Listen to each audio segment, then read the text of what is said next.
premier mot est imagine. Ce mot est une clé qui ouvre l'esprit de ton interlocuteur. Quand tu dis imagine, tu l'invites à plonger dans une réalité que tu façonnes. Ce n'est plus une simple discussion, c'est une expérience mentale qui engage l'émotion et l'attention.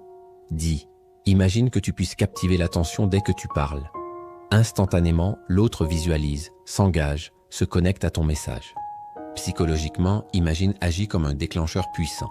Il force une pause mentale, obligeant l'esprit à créer une image, ce qui rend ton propos plus vivant, plus réel et donc plus convaincant. Machiavel utilisait ce principe pour rallier les autres à ses idées.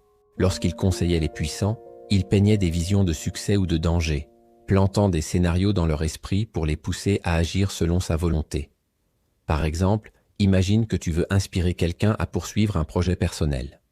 Au lieu de dire « tu devrais essayer », dis « imagine que dans un an, tu sois fier d'avoir osé ». Ce mot engage l'imagination. C'est un levier universel qui touche tout le monde, peu importe le contexte. Prenons un autre exemple. Si tu veux encourager un proche à changer une habitude, dis « imagine que tu te sentes plus léger chaque jour en faisant ce petit pas ». Les visages s'animent, les esprits s'ouvrent, car ce mot crée une connexion immédiate. Ou encore, si tu veux motiver quelqu'un à partager une idée, dis « imagine que ton idée inspire tout le monde autour de toi ».